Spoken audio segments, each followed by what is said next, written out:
L'Empire Aztène était le plus puissant de tout le continent. Depuis sa fondation, la famille Auckland a préservé son prestige. C'est au sein de cette famille que le légendaire alchimiste démontra sa maîtrise de cette science. Ce talent se transmettit de génération en génération. Chaque descendant successif a perfectionné ses compétences alchimiques pour le bien de l'entreprise familiale, permettant aux Auckland de maintenir une haute réputation dans la société. À l'époque des faits décrits, la famille possédait le plus grand atelier d'alchimie. Son chef était Ims Auckland. De nombreux alchimistes l'admiraient. Il utilisa cette science pour créer divers types d'armes, augmentant ainsi considérablement la puissance militaire de l'Empire. C'est pourquoi on l'appelait le père de toutes les armes. Pour cet homme, sa fille était la personne la plus précieuse au monde. Ims entra dans l'atelier, légèrement appuyé sur sa canne.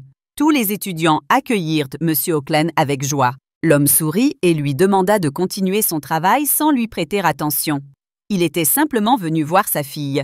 Le chef la trouva dans la pièce voisine. Une fille portant des lunettes de protection essayait d'allumer un chalumeau. Elle avait les cheveux roux aussi flamboyants que son père. Le père toussa légèrement dans son poing. Il pensait lui accorder trop d'attention. La fille ne réagit pas, alors l'homme l'appela par son nom. Rebecca leva ses lunettes, heureuse de revoir son père. Elle courut aussitôt à sa rencontre, lui demandant comment il allait et ce qui l'amenait ici. Ims répondit qu'il se sentait mieux. Puis il ajouta qu'il voulait parler. Il pensait devoir être strict avec sa fille. La jeune fille était ravie et lui assura qu'elle viendrait quand même lui rendre visite le soir. Cette fois, elle avait fait une très bonne action. Elle commença à raconter qu'au début, elle avait essayé de faire une potion pour enlever les cicatrices, mais... Son père posa sa main sur son épaule, ne la laissant pas finir. Rebecca ne comprit pas ce qu'il voulait dire. Ims répondit qu'il parlait de ses études d'alchimie. La jeune fille demanda à nouveau dans quel sens. L'homme, tenant toujours sa fille par les épaules, répondit qu'elle avait déjà 24 ans et que le temps passait si vite. La fille suggéra que c'était peut-être à cause de Judith. Parce qu'elle avait vu Rebecca lire un livre en secret pendant le bal hier, elle a commencé à expliquer qu'il y avait un petit espace derrière le rideau. Pensant que personne ne la remarquerait, la jeune fille commença à s'excuser et promit de faire plus attention la prochaine fois. Ims m'a assuré que ce n'était pas le cas. La rumeur courait que si sa fille ne se mariait pas cette année, elle aurait des problèmes. Son père la laissait faire ce qu'elle voulait. Mais il était temps de tout laisser de côté et de préparer le mariage. Rebecca hurla qu'elle ne voulait pas se marier. Son père lui demanda ce qu'elle comptait faire. La jeune fille répondit qu'elle continuerait à travailler dans l'atelier comme alchimiste. L'homme demanda à William si elle le lui permettrait. Il lui a dit quelque chose. Dès que son père serait parti, il ne s'occuperait plus de la fille. Et elle sait qu'il n'a pas beaucoup de biens personnels. Il peut les transmettre à sa fille, mais cela ne suffira toujours pas à lui permettre de vivre de manière indépendante. Rebecca a crié que même si elle devait vivre dans la pauvreté, elle voulait faire ce qu'elle aimait. Maintenant, elle est heureuse et travailler chaque jour comme alchimiste est pour elle. Le père cria que c'était suffisant. Il avait promis à sa mère qu'elle ne pratiquerait jamais l'alchimie. Le père se détourna tristement. La fille lui demanda pourquoi il était contre. L'homme lui demanda si elle pensait vraiment pouvoir vivre de l'alchimie. Elle doit réfléchir à tout ce qu'elle a fait jusqu'à présent. Rien de tout cela ne vaut rien. Alors qu'elle arrête de pratiquer l'alchimie et pense au mariage. C'est pour son bien. La jeune fille, bouleversée, se précipita vers le temple du Grand Artel. Elle tomba à genoux devant le monument de la Grande Dragonne et croisa les doigts en prière. Rebecca pensait que la déesse savait déjà ce qu'elle voulait. Après tout, Artel veille toujours sur tout le monde. Elle commença à dire que son père voulait la marier. Il veut aussi que la jeune fille cesse de pratiquer l'alchimie. Le prêtre la traite de vieille fille, bien que Rebecca n'ait que 24 ans. Les larmes aux yeux, elle cria qu'elle ne voulait pas de ça. Elle ne voulait ni se marier, ni abandonner l'alchimie. Elle voulait juste vivre comme elle était. Rebecca baissa la tête tristement et dit que son père ne l'avait jamais grondée auparavant. Mais il semblait que pendant tout ce temps, il l'avait considérée comme une alchimiste sans talent. La jeune fille se tourna vers la déesse et lui dit qu'elle savait la vérité. Rebecca était en réalité une grande alchimiste. Cette situation éveilla en elle des sentiments mitigés. Mais ce sera plus fort. Après tout, ce n'est pas le moment de créer cela. Les temps évoqués par le légendaire Auckland ne sont pas encore arrivés. Elle fit donc la ferme promesse qu'elle continuerait à perpétuer l'héritage d'Auckland et à porter fièrement le titre d'alchimiste. Mais Rebecca ne savait pas encore comment s'y prendre. Elle pourrait bien devoir fuir la maison. Elle se tourna alors vers le grand Artel pour obtenir de l'aide. Tandis qu'elle parlait à la déesse, la jeune fille ne remarqua pas l'observation de l'homme. Essuyant ses larmes, elle regarda autour d'elle et aperçut un petit mouchoir sur le sol, non loin de là. Rebecca fut surprise et ramassa l'objet violet. Elle le serra dans sa main et demanda si la déesse le lui avait donné. Elle fut touchée. La fille le renifla. Le mouchoir était doux au toucher et sentait bon. Elle se demanda qui avait bien pu l'oublier. Carlisle Rowinster était l'un des ducs d'Astin et le premier épéiste à apparaître dans l'Empire. Il avait une apparence remarquable et un corps puissant et masculin. Les femmes l'admiraient et rêvaient de se blottir contre lui. Certaines prétendaient n'avoir jamais vu quelqu'un d'aussi grand. D'autres sont devenus fous à cause de ses larges épaules et de son bel uniforme sombre. Il était toujours entouré d'une foule d'admirateurs qui croyaient que la grande déesse dragon Artel lui avait accordé tout l'amour possible. L'homme se lassa de cette attention excessive et commença à froncer les sourcils. Et même cela, les filles le trouvèrent charmant. Hayley Carsus, la fille du duc, fit honte à la foule d'admirateurs qui avaient retenu le duc alors qu'il se rendait chez l'empereur. Elle leur rappela qu'il n'était pas convenable que l'empereur attende. Les femmes commencèrent à chuchoter avec indignation sur qui elle se prenait. Carlisle profita du silence de ses admirateurs et s'éclipsa rapidement. Alors qu'il s'approchait de la sortie, il jeta un coup d'œil en arrière et jeta un coup d'œil de côté à la foule, en ciblant Hayley. La fille le regarda avec ses yeux bleus ouverts, ce qui fit frissonner l'homme. Carlisle entra dans le palais et se dirigea vers l'empereur. Trouvant Sa Majesté occupée à rédiger des documents, le jeune homme s'inclina pour le saluer. L'empereur précédent n'exigeait aucune formalité. Il décida d'aller droit au but, posant la question sans détour. Quand l'homme allait-il se marier ? Le duc fut surpris, puis s'inclina et répondit qu'il n'avait pas encore de tel projet. Sa Majesté toussa et dit ensuite qu'il ne pourrait pas se reposer tant qu'il ne serait pas prêt à se calmer. Rowinster a noté que selon le médecin royal, le seul problème était que Sa Majesté était en trop bonne santé pour son âge. L'empereur précédent siffla au garçon et dit que lorsqu'on devient un vieil homme décrépit, on ne sait jamais ce qui peut arriver demain. Le père du duc était un ami proche du seigneur et l'époux de sa chère sœur. Il était jeune lorsqu'il donna sa vie pour sauver l'empereur sur le champ de bataille. Le garçon voulut protester, mais l'empereur grogna contre lui, le traitant de « garçon sans cœur ». Son père, avant sa mort, supplia Sa Majesté d'assister au mariage de son fils à sa place, car il quittait l'enfant à un si jeune âge. Le duc se tut et fit remarquer qu'il n'avait aucune jeune femme en tête. L'empereur répondit qu'il savait combien cela était difficile pour lui. Après tout, il est le centre de leur attention féminine. Et c'est épuisant. L'oncle frappa sur la table et dit que malgré tous ses efforts pour être patient, c'était sans fin. Carlisle a demandé à Sa Majesté de lui accorder un peu plus de temps. Il le présentera alors à celle qu'il souhaite épouser. L'empereur s'exclama qu'il n'avait aucune honte. Il l'avait entendu dire cela à maintes reprises. Il lui ordonna donc de se marier dans l'année. Le garçon était indigné, mais l'empereur l'avertit que s'il ne le faisait pas, il arrangerait personnellement un mariage de convenance pour lui. Le duc, contrarié, sortit sur le balcon pour prendre l'air. Son cousin, l'actuel empereur Aubert, s'approcha de lui. Il remarqua qu'il avait l'air triste. Il demanda alors ce que son père lui avait dit. Carlisle répondit tristement qu'il souhaitait se marier dans un délai d'1 an ou qu'il s'agissait d'un mariage de convenance. L'empereur reconnut que c'était dur. Il supposa que, puisque l'empereur précédent était allé si loin, sa tante avait dû lui céder. Sa seigneurie soupira profondément. Il savait qu'il devrait un jour se marier. Sa Majesté fit remarquer que c'était vrai. On ne peut pas laisser la lignée des Rowinster se perdre, mais il a vraiment besoin de se poser maintenant qu'il a 28 ans. Aubert ajouta que s'il était à sa place, il irait voir Lady Hayley. Franchement, c'est la plus belle de toutes. Le duc répondit qu'il se fichait de son physique. L'empereur rit. Il doutait que cette dame lui donne l'occasion d'en épouser une autre. Elle se comportait déjà comme sa fiancée. Carlisle répondit que cela n'avait aucune importance. Il ne la prendrait pas. Sa Majesté rétorqua que s'aliéner la maison Carsus ne ferait qu'empirer les choses pour lui. Sa seigneurie répondit que cela lui était égal. Puis, se détournant, il partit. Il se rendit au temple.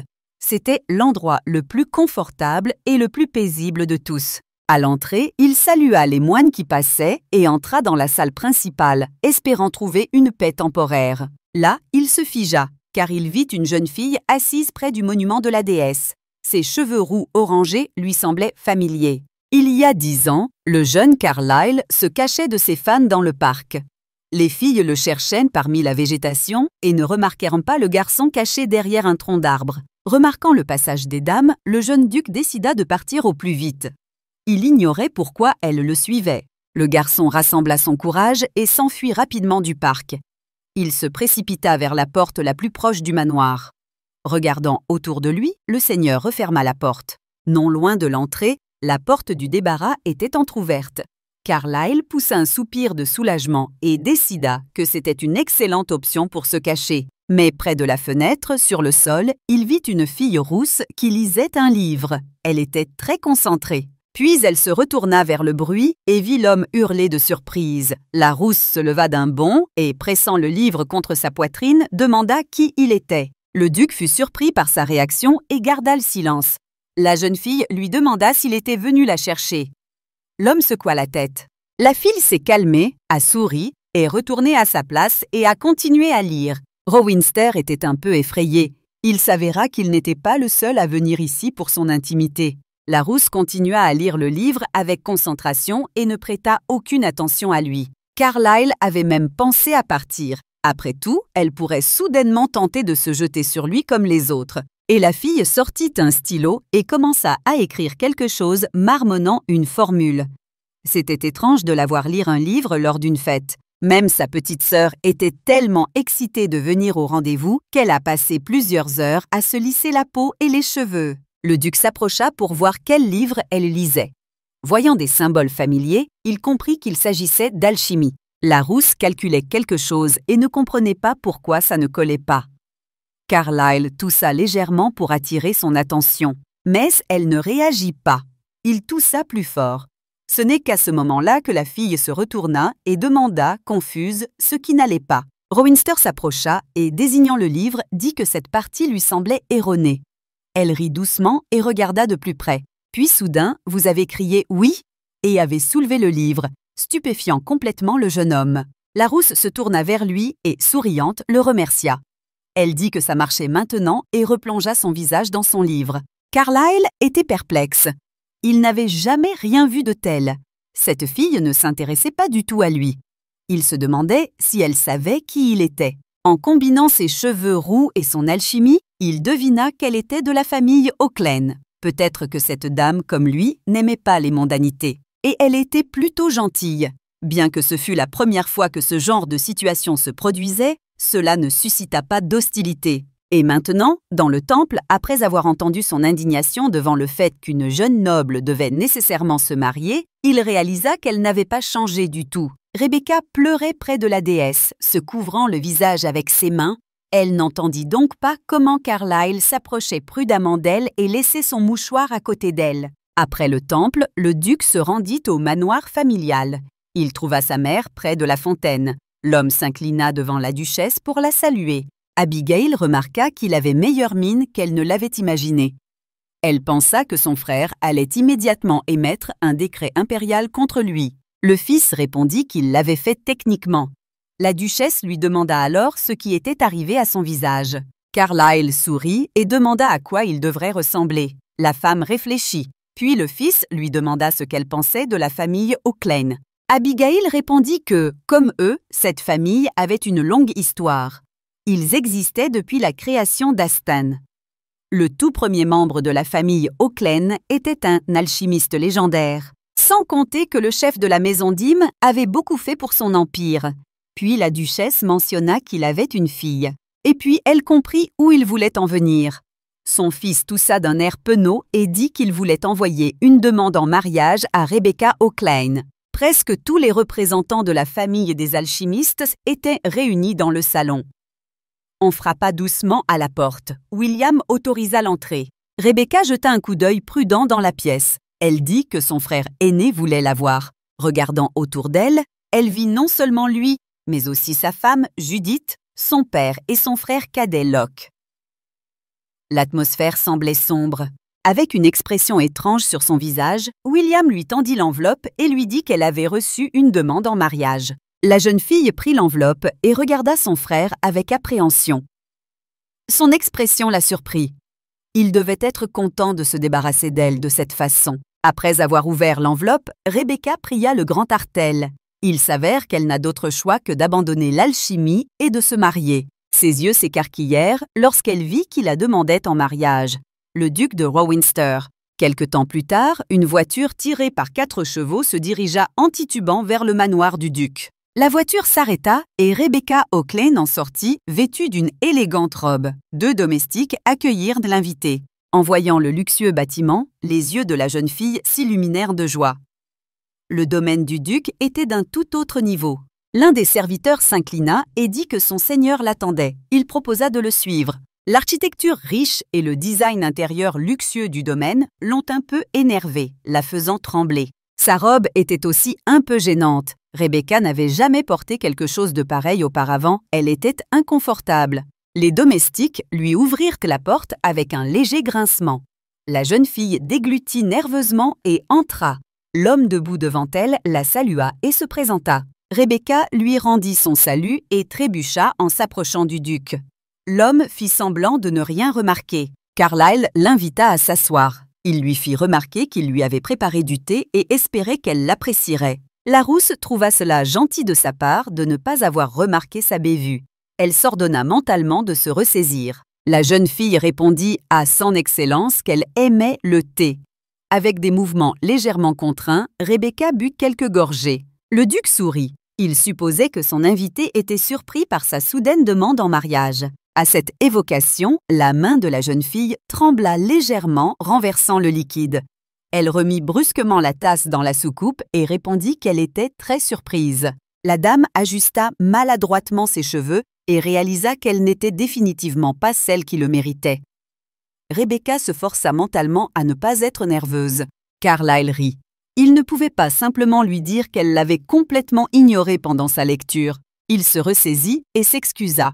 La jeune fille fit remarquer qu'elle ne se considérait pas digne d'accepter une telle offre. Rowinster répondit en prenant une gorgée de thé que, franchement, il n'avait pas l'intention de l'épouser. Rebecca a bondi et a crié avec émotion pourquoi il avait envoyé l'invitation à ce moment-là. Elle a dû écouter beaucoup de choses de la part de sa famille concernant ce mariage. Sa belle-fille a déclaré qu'il y avait une chance sur 2 qu'un tel homme la choisisse. William ajouta qu'elle devait accepter la proposition quoi qu'il arrive. Si elle refusait, elle ne ferait plus partie de leur famille. Se ressaisissant, la jeune fille se rassit sur la chaise, essayant de dire quelque chose, mais sans trouver les mots. Le duc lui dit que tout allait bien et qu'elle pouvait dire ce qu'elle voulait. Il a ajouté que la raison pour laquelle il lui avait envoyé l'invitation était parce qu'il la connaissait et qu'il était dans le même bateau. Rebecca demanda à nouveau, surprise. Monseigneur clarifia qu'il savait qu'on la forçait à se fiancer. Et lui aussi. Les yeux de la fille s'écarquillèrent, puis elle se leva de sa chaise et, se penchant vers l'homme, commença à lui chuchoter des choses sur sa mère, ce qui fit rougir le gars. Il répondit que sa mère n'avait rien à voir avec cela. C'était son oncle, l'ancien empereur, qui insistait pour ce mariage. Carlyle a expliqué qu'il se trouvait dans une situation difficile car il ne voulait pas se marier de sitôt. Le pire, c'est que l'homme auquel il s'oppose est l'ancien empereur. Rebecca a noté qu'il était déjà difficile pour elle d'aller contre sa famille, mais pour lui, c'était probablement beaucoup plus difficile. Rowinster sourit, il savait qu'elle comprendrait. Le fait est que, lorsqu'il reçut l'ordre de Sa Majesté de se marier, il fut très contrarié. Il se rendit donc au temple d'Artel. La jeune fille sursauta d'horreur, réalisant qu'il avait tout entendu. L'homme confirma et dit que c'était ainsi qu'il comprenait sa situation. L'invité rougissant lui demanda s'il avait oublié le mouchoir. Le duc lui confirma. Il a dit qu'il lui était facile de dissimuler sa présence puisqu'il était un épéiste. Cependant, il ne voulait pas écouter aux portes. L'homme conclut que leur rencontre faisait partie du plan de la déesse. Rebecca le regarda avec surprise. Carlyle s'est approché de son invité et lui a demandé ce qu'elle pensait de la conclusion d'un engagement contractuel avec lui. La jeune fille resta bouche bée de surprise. Elle redemanda. Le duc répéta. Rebecca y réfléchit. Alors il voulut qu'il fasse semblant d'être fiancé. Rowinster poursuivit. Habituellement, des fiançailles durent de 3 mois à 2 ans. Dans ce cas, il souhaitait que leur relation dure 2 ans. Le rouquin a précisé qu'il souhaitait éviter la pression en organisant de fausses fiançailles. L'homme a confirmé. Rebecca a fait remarquer qu'elle ne pensait pas que ce soit une bonne idée. Au bout de 2 ans, les fiançailles seraient rompues et les familles recommenceraient à faire pression. C'est donc comme reporter l'inévitable. Carlyle était d'accord, mais ajoutait que beaucoup de choses pourraient changer en 2 ans. La jeune fille n'était pas sûre de le comprendre. Le duc précisa qu'il avait reçu un ordre de Sa Majesté. Mais après 2 ans, il ne pourrait plus rien lui ordonner. Cela inclut les mariages forcés de convenance. Rebecca lui a demandé s'il faisait référence à la tradition de l'éclosion. Rowinster l'a confirmé. Une telle tradition n'existe que dans la famille impériale d'Astin. Le premier souverain de l'Empire était le fils du grand dragon Artel. Elle était inquiète lorsque son fils monta sur le trône, alors le dragon resta dans la capitale impériale pour prendre soin de lui et de tous ses enfants. À ce jour, Artel demeure la gardienne de l'Empire. En hommage à son amour maternel, la famille impériale a instauré la tradition de l'éclosion, la capacité de l'ancien empereur à fournir une assistance au nouvel empereur. Selon cette tradition, l'ancien empereur continue de détenir un certain pouvoir impérial. Vous ne pouvez donc pas refuser ses ordres. Mais dans 2 ans, cela n'aura plus de sens, car il abandonnera son pouvoir, pour passer le reste de sa vie tranquillement dans le palais de l'empereur dans le sud. L'invité demanda si l'empereur actuel ferait alors pression sur lui. Carlyle sourit et répondit que non. Il pensait que son cousin ne risquerait pas sa relation avec l'épéiste pour un mariage pathétique. S'il conclut un contrat, le duc lui demandera de rester ici sous prétexte de suivre une formation avant de se marier. Rebecca sursauta avec indignation, lui demandant pourquoi il souhaitait qu'elle reste sur le domaine. L'homme répondit que sa famille serait informée de leur accord. Il n'y avait donc aucune raison de s'inquiéter. Officiellement, elle recevra des leçons de mariage de sa mère. En réalité, elle sera libre de faire ce qu'elle veut. Sa seigneurie promet même de transformer l'une des dépendances en atelier personnel. Cette nouvelle stupéfia la jeune fille. Ses yeux s'illuminèrent. Elle imaginait déjà un atelier rien que pour elle. L'offre était alléchante. Rowinster a ajouté qu'à la fin de leur contrat, les fiançailles seraient discrètement rompues. Il la parrainerait toutefois jusqu'à la fin de ses jours. Rebecca lui demanda ce qu'il entendait par « parrainer ». Le duc expliqua qu'il lui préparerait une résidence. Elle fournit également tout le nécessaire à ses recherches alchimiques. Elle peut également choisir son hébergement. Sa seigneurie veillera à ce que l'ex-marié ait toujours de quoi subvenir à ses besoins. Et ce, pour toujours. Au mot « pour toujours », les yeux et la bouche de Rebecca s'ouvrirent en même temps. Carlyle ajouta que, si elle le souhaitait, il pourrait investir dans un atelier pour elle. Larousse l'arrêta. Elle l'avertit qu'elle ne pourrait rien créer de précieux, comme une arme. Le duc rit et dit que ce n'était rien. Sa famille avait beaucoup d'argent, et lui-même avait largement assez d'économies. Rebecca était touchée. Elle remarqua qu'il semblait vraiment détester ce mariage. Rowinster toussa légèrement et dit que tout ce qui avait été dit serait inclus dans le contrat. Rien ne serait modifié ni supprimé. La jeune fille entrelaça les doigts de ses 2 mains et répondit qu'elle le croyait. Mais tout cela était très sérieux. Mais, bien qu'elle soit extrêmement reconnaissante de son offre, Rebecca aimerait prendre un peu de temps pour réfléchir. Carlyle a accepté et a demandé qu'une fois sa décision prise, elle lui rende visite à nouveau. Sa demande en mariage leur permettrait encore de gagner du temps. L'homme sourit avec charme. Lorsque Rebecca est rentrée chez elle, tous ses proches se sont jetés sur elle avec des questions. Mais, ayant promis de tout raconter le lendemain, elle courut rapidement dans sa chambre. Après avoir fermé la porte, la jeune fille s'y appuya. Mais après avoir frappé légèrement, le père entra dans la pièce. Posant la main sur son épaule, il dit qu'il comprenait ce qu'elle ressentait. Le frère cadet s'inquiétait également pour elle. Cette situation doit vraiment la mettre sous pression, vu qu'elle a couru directement dans sa chambre au lieu d'aller dans son atelier. Cependant, le duc est un homme bon. Rebecca le confirma et remarqua qu'il était trop bien, même pour elle. Eames a ajouté que la duchesse a de nombreuses responsabilités, mais qu'elle aura également de nombreux privilèges. Et parmi les autres candidats de l'Empire, c'est vraiment la meilleure option. Les Rowinster ont toujours été bienveillants envers leur famille. La jeune fille répondit mentalement à son père qu'elle ne se mariait pas vraiment. C'était juste un contrat pour tromper les deux familles. Le père a raconté qu'il avait rêvé la nuit dernière de sa mère. Elle lui demandait si sa fille était heureuse. Mais il s'est réveillé et n'a pas pu lui répondre. Sa mère, Cordelia, a traversé de nombreuses épreuves. Après tout, c'était une noble femme sans titre.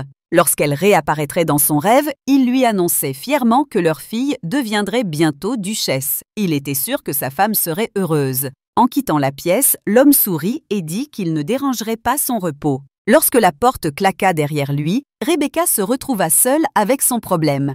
Elle ne savait pas quoi faire. Elle décida alors que l'alchimie l'aiderait à se détendre. La jeune fille se changea et se rendit à l'atelier. À son entrée, elle rencontra des élèves désorientés. Ils s'agitaient et ne parvenaient pas vraiment à expliquer ce qui s'était passé. Rebecca regarda autour d'elle et remarqua que ses affaires manquaient. Son bureau, ses notes, ses dessins. Elle cria « Où sont toutes ces affaires ?»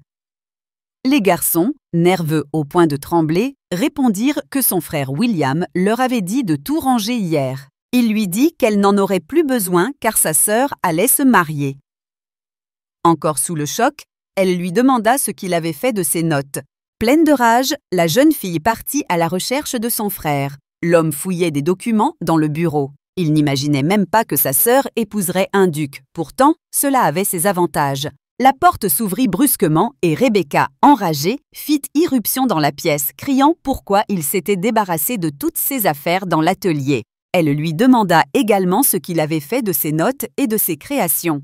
Elle frappa la table des mains et lui demanda où il les avait jetées. Son frère lui cria dessus, lui demandant ce qu'elle pensait. La fille rétorqua qu'elle voulait lui poser une question.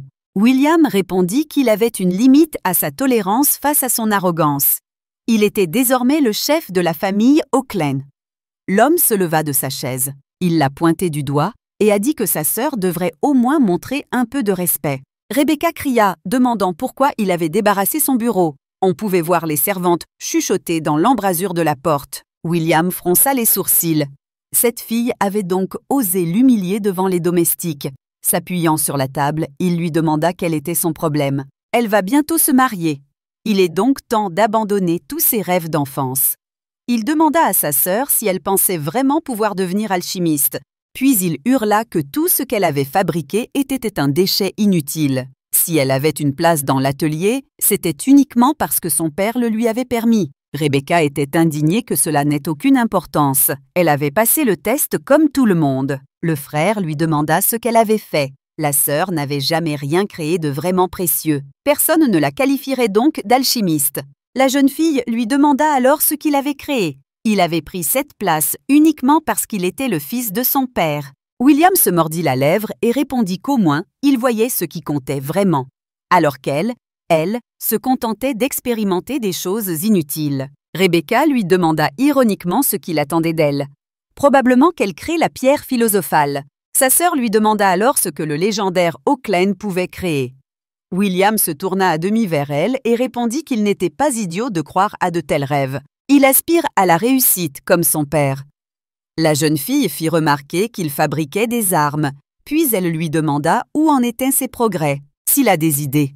Après tout, il a échoué dans de nombreux projets. Le frère resta silencieux et demanda comment elle le savait. Rebecca répondit qu'il avait dépensé toute la fortune familiale. Et maintenant, il essayait de critiquer ses talents d'alchimiste. Le gars a essayé de dire autre chose, mais la fille s'est retournée et s'est dirigée vers la sortie. Elle le remercia de lui avoir fait comprendre qu'elle n'avait plus à y penser. Rebecca va épouser le duc de Roynster, et maintenant, elle est sûre que c'est la bonne décision. La jeune fille claqua la porte derrière elle.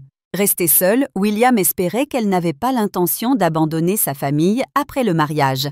Il se rassura en se disant que tout irait bien. Rebecca retrouva son père à la bibliothèque. Remarquant l'anxiété de sa fille, il lui demanda ce qui s'était passé. La jeune fille se jeta dans les bras de son père et commença à se plaindre que le salaud William s'était débarrassé de son bureau dans l'atelier et avait également jeté toutes ses notes et développements. L'homme serra sa fille dans ses bras pour tenter de la calmer. Il lui dit qu'elle abandonnerait de toute façon et qu'il n'y avait donc aucune raison de s'inquiéter autant. Rebecca fut surprise. Himes lui rappela qu'elle allait bientôt se marier. Par conséquent, toutes ses notes et créations n'avaient plus aucune valeur. Puis, toussant un peu, l'homme ajouta qu'il ne considérait pas les actions de son fils comme correctes, puisqu'il avait jeté ses affaires sans permission. La jeune fille tenta de prétendre que ce n'était pas la bonne affaire. Cependant, son père l'interrompit brutalement et lui fit comprendre qu'à présent que tout était en place, il pouvait tirer avantage de la circonstance. Elle peut se concentrer sur ses cours de mariage et ses fiançailles. Il toussa de nouveau. Rebecca dit que ce n'était pas ce qu'elle voulait. La jeune fille demanda si elle n'était pas sa fille, elle serait acceptée dans l'atelier. Himes fut surpris. Il comprenait qu'elle n'apprécie pas, mais une nouvelle quinte de tout l'empêcha de terminer. Après s'être éclairci la gorge, l'homme demanda à sa fille de ne pas se fâcher. Peu lui importait qu'elle soit alchimiste ou non. Elle serait toujours sa fille chérie. Rebecca se demandait si son père l'avait jamais reconnue comme alchimiste. Elle réalisa que ni William, ni Judith, ni Locke, ni son père, aucun d'entre eux, ne l'avait jamais considérée comme une alchimiste. À cet instant, la fille d'Auckland était déterminée à signer le contrat de fiançailles. Elle ferait d'elle une véritable alchimiste. Le duc de Rowinster travaillait sur des papiers dans son bureau lorsqu'un domestique annonça qu'il avait de la visite. L'homme demanda de qui il s'agissait. On lui annonça l'arrivée de Lady Rebecca Auckland. Carlyle, en entrant dans le salon, pensa que cela s'était produit plus tôt qu'il ne l'avait prévu. Les servantes, observant le gentilhomme, murmurèrent avec surprise que son seigneur allait se fiancer. Après tout, il avait toujours eu une aversion pour les femmes. Rebecca attendait son seigneur dans un fauteuil, buvant une tasse de thé gracieusement offerte par les domestiques. Elle se retourna lorsqu'il entra. Voyant son sourire, la jeune fille se détendit un peu. Le duc s'approcha d'elle et la salua. Il s'assit sur la chaise en face d'elle. La dame s'est excusée d'être arrivée si tôt. Monseigneur a répondu que tout allait bien, puis il a demandé s'il s'était passé quelque chose. La rousse était visiblement inquiète. Elle répondit qu'elle avait eu du mal à dormir la nuit dernière, mais que sinon, tout allait bien. L'homme lui demanda si elle avait pris son petit déjeuner. Rebecca répondit qu'elle n'avait pas d'appétit. Rowinster répondit qu'en fait, lui non plus n'avait rien mangé. Il suggéra donc qu'ils prennent le petit déjeuner ensemble. Appelant le majordome, sa seigneurie lui demanda de leur préparer le petit déjeuner. Puis il lui demanda si elle était venue parce qu'elle avait pris une décision. La jeune fille répondit que oui. Elle accepta sa proposition de conclure un contrat de fiançailles. Le duc lui demanda pourquoi elle avait décidé d'accepter. Elle semblait un peu hésitante la dernière fois, alors il pensait qu'il lui faudrait plus de temps pour prendre une décision. Les servantes apportèrent la nourriture sur une table spéciale à roulettes. Carlyle recommanda de goûter la soupe préparée par leur chef. La soupe était accompagnée de petites tartelettes, de pain grillé, de beurre et d'un dessert aux fraises. Tout avait l'air délicieux. Rebecca dévora la nourriture avec appétit. Le duc sourit en la regardant. La jeune fille fit l'éloge de la soupe, et le gentleman fut ravi qu'elle l'apprécie. Après le petit déjeuner, Carlyle fit remarquer que tant que leur accord durerait, il la considérerait comme sa propre personne. Même s'il s'agit de faux fiançailles, il promet de la traiter avec le plus grand respect. La dame le remercia et promit de faire de même. À vrai dire, elle ne savait pas trop quoi lui dire. La jeune fille parlait de sa situation. Monseigneur l'encouragea et lui suggéra de dire ce qu'elle voulait sans gêne. Même si elle jurait, Rebecca se leva d'un bond, indignée, et dit qu'elle n'aurait pas osé prononcer de telles paroles devant sa seigneurie. Carlyle sourit et lui fit signe de s'asseoir. Puis il remarqua que « Monsieur » sonnait trop formel. Il suggéra qu'ils s'appellent par leur prénom. Lorsque la jeune fille s'est assise sur sa chaise, l'homme a ajouté qu'il pensait qu'ils avaient beaucoup en commun. Ils ne veulent pas tous deux participer à la vie mondaine et préfèrent d'autres choses. La dame acquiesça. Après qu'il eut formulé les choses ainsi, elle n'hésita plus. Le duc lui demanda ce qui s'était réellement passé pour avoir conduit à cette décision si rapide. Rebecca a commencé son histoire. Depuis son enfance, son rêve était de devenir alchimiste. Après avoir suivi son père dans son atelier pour la première fois, elle ne pouvait plus s'imaginer avec quelqu'un d'autre. Pendant que d'autres jeunes femmes prenaient des cours d'étiquette et apprenaient à composer des fleurs et à broder, elle pratiquait l'alchimie avec son père. À 15 ans, la jeune fille réussit l'examen comme tout le monde, obtenant la meilleure note. Grâce à cela, elle obtint sa propre petite table dans l'atelier. Rebecca pensait que c'était un privilège d'avoir obtenu le meilleur score. Elle pensait que tout le monde la reconnaissait comme une alchimiste. Mais hier, la jeune fille a appris la vérité. Jusqu'à présent, personne ne l'avait jamais vraiment vue comme une alchimiste. Après une pause, Rebecca demanda à son seigneur s'il pensait lui aussi qu'elle n'était rien de plus qu'une blague. Carlyle répondit qu'il ne le pensait pas. Il savait que cette dame était l'alchimiste la plus passionnée et la plus travailleuse du monde. La jeune fille fut stupéfaite par sa réponse. Elle lui demanda comment il pouvait en être si sûr. Le duc sourit et répondit que c'était à cause de ses mains. Rebecca regarda ses mains. Elles étaient griffées et brûlées par endroits. Rowinster ajouta que ses mains témoignaient de tous ses efforts. La cicatrice sur son index semble avoir été causée par une petite coupure au couteau. La jeune fille a confirmé l'avoir contractée en tondant la pelouse. Elle a également une cicatrice due à une légère brûlure à proximité et une plaie assez large sur le pouce. Mais surtout, elle a accumulé beaucoup de callosité. Les yeux de Rebecca s'écarquillèrent de surprise et elle lui demanda comment il avait pu voir tout cela. Le duc répondit que c'était grâce à son talent de maître d'épée. « Cela peut améliorer temporairement votre vue. » La dame rigola et dit qu'il était difficile de croire que ses mains étaient celles d'une noble fille. Sa belle-sœur l'avait réprimandée à plusieurs reprises. Carlyle disait que cela ne valait pas la peine, c'était un signe de son travail acharné. Rebecca fut si touchée par ces paroles que de petites larmes apparurent involontairement dans ses yeux. Elle s'excusa et les essuya avec ses mains. Rowinster lui tendit un mouchoir et lui demanda si elle accepterait son deuxième mouchoir. La jeune fille le remercia. Ses paroles d'encouragement lui donnèrent une ferme résolution. Elle jura de forcer sa famille à la reconnaître comme alchimiste. Le duc lui tendit le contrat. Tandis qu'elle le lisait attentivement, l'homme songea que ses rêves pouvaient être qualifiés d'enfantins. Après tout, elle s'y efforce avec tant de persévérance. Monseigneur a décidé de s'ouvrir un peu à elle aussi. Il a dit que lorsqu'il a pris une épée pour la première fois, son professeur lui a dit qu'il n'avait jamais vu un enfant avec une position aussi mauvaise de toute sa vie. Rebecca fut surprise, car il était le plus grand épéiste de l'Empire.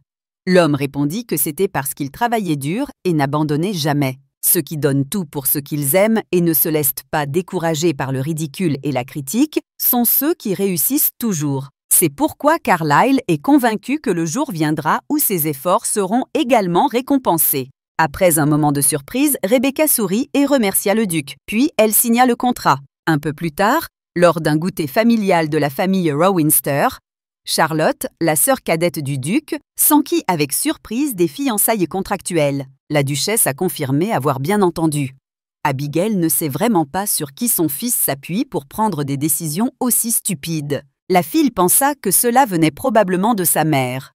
La femme poursuivit en affirmant qu'elle était certaine que son frère, l'ancien empereur, était déjà au courant de ce complot. Charlotte, furieuse, demanda d'oublier Carlyle. Elle avait peur pour la dame. Après tout, elle n'en tirerait aucun bénéfice. Si elle rompt ses fiançailles après 2 ans, il lui sera presque impossible d'épouser quelqu'un d'autre. La mère accepta avec tristesse. Elle ajouta ensuite que c'était une proposition trop pernicieuse pour une noble dame. La sœur confirma et demanda à son frère de trouver une autre solution. Le duc resta indifférent à leurs propos. Alors la fille lui a crié de ne pas rester assis là, comme si ce n'était pas son problème. L'homme a calmement répondu que le contrat était déjà signé. Les 2 femmes étaient indignées. Charlotte aurait voulu dire que même si on la qualifiait d'excentrique, mais sa seigneurie l'interrompit et lui demanda comment elle s'appelait. La jeune fille a répété une fois de plus que son surnom dans la haute société est « dame excentrique ». Puis elle poursuivit sa réflexion. De toute façon, même si c'était Lady Rebecca, aucune dame ne pourrait accepter cela. Il doit y avoir un malentendu. Se levant du canapé, Carlyle dit qu'il comprendrait tout quand il rencontrerait sa future épouse. Abigail a fait remarquer que, à en juger par le fait que le culot de son fils idiot était en ordre, Lady Rebecca devait être une fille très patiente et gentille. Charlotte frappa furieusement le coussin du canapé. Elle était d'accord. Son frère méritait une gifle. Puis, après avoir réfléchi un instant, la jeune fille suggéra que c'était peut-être l'inverse. Peut-être était-ce la dame qui trompait son frère. Elle se souvient que lorsqu'il avait 15 ans, une femme déguisée en femme de chambre est entrée dans sa chambre. Et puis il y avait la dame qui menaçait de se suicider s'il refusait de l'épouser. Et puis il y avait la marquise qui agissait comme s'il était déjà à elle. Et puis il y a eu cette femme qui s'est jetée sur lui complètement nue. Peut-être que Lady Rebecca est comme elle. Carlyle ne répondit pas et se retourna pour partir. Sa sœur lui demanda ce qu'il comptait faire. Le duc répondit qu'il inviterait sa fiancée à dîner dans quelques jours, où il la présenterait officiellement à eux deux. En parcourant le couloir, sa seigneurie songea que Rebecca n'était pas comme ça. Il était sincèrement reconnaissant qu'elle n'ait pas changé au fil des ans. Les fiançailles du duc de Rowinster battaient déjà leur plein. Toutes les dames étaient indignées. Elles pensaient qu'une seule femme ne pouvait l'avoir exclusivement pour elle. Tout le monde cherchait à savoir qui était Lady Rebecca. Quelqu'un se souvint qu'il s'agissait de cette femme excentrique. Qui est excentrique, ne sait pas s'habiller et ne suit jamais les tendances. Et on l'a un jour réprimandée pour avoir lu en cachette un gros livre lors d'un bal. Une dame a déclaré qu'elle était sûre de cette information puisque les deux familles avaient officiellement fait une déclaration. Les dames se souvinrent de la marquise de Hailey. Après tout, elle avait annoncé ses fiançailles avec le duc de Rowinster. Les dames commencèrent à plaindre la marquise, supposant qu'elle devait être très contrariée. Elle déclina toutes les invitations à prendre le thé, prétextant une maladie. À ce moment-là, Hailey regardait la pluie depuis sa fenêtre. Le marquis entra dans sa chambre et lui demanda ce qui s'était passé pour qu'elle ne sorte pas. La jeune fille demanda discrètement à son père s'il avait entendu dire que le duc allait se fiancer. Pas avec elle, mais avec Lady Rebecca. De toutes les personnes, c'était la dame la plus étrange de la haute société. Ses mains agrippaient le tissu de sa robe jusqu'à ce qu'il tremble. Sous le grondement du tonnerre, la jeune fille cria qu'on le lui avait volé. Le marquis remarqua que l'ancien empereur semblait avoir exercé des pressions sur Carlyle. Hailey se demanda pourquoi Rebecca et pas elle. Le père tenta de calmer sa fille en lui disant que cela faisait probablement partie du plan du duc. Il cherchait visiblement à gagner du temps jusqu'à ce que la tradition de l'éclosion prenne fin. La jeune fille s'approcha du marquis et répondit furieusement que de toute façon, elle ne pouvait pas l'accepter. Elle a demandé à son père s'il se rendait compte à quel point elle était devenue la risée de la société. Le marquis a tenté de la calmer. Il a sollicité la duchesse Abigail à plusieurs reprises, mais celle-ci souhaite laisser la décision à son fils. Il n'y avait donc rien à faire. La jeune fille, furieuse, traita la duchesse de vieille sorcière ingrate. C'est elle qui a défendu sa Charlotte dans la haute société. Hailey a demandé à son père de rompre les fiançailles. L'homme a répondu que ce n'était pas en son pouvoir. Les O'Clane entretiennent de bonnes relations avec leur famille depuis de nombreuses générations. Ils sont très serviables. La fille s'écria qu'il ne s'agissait que d'une maison comtale insignifiante. Le père objecta qu'on ne pouvait les comparer à d'autres maisons de ce rang. Il ne serait même pas surprenant qu'ils soient élevés au rang de marquis ou de duc à l'instant même, puisque cette famille produit toutes les armes de l'Empire, et ils améliorent et réparent tout. Hailey a remarqué que les armes et outils magiques des O'Clane ne sont rien sans la certification Cartius. La maison O'Clane a autant d'influence dans l'Empire que... Le marquis a déclaré qu'il ne pouvait agir avec imprudence. Hailey s'écria. « Qu'est-ce que ça veut dire ? Père veut dire qu'elle n'a d'autre choix que de laisser cette femme lui prendre le duc. » L'homme demanda si ce devait être Carlyle. Si elle le voulait, il pourrait la nommer reine d'un autre royaume. La fille hurla que non.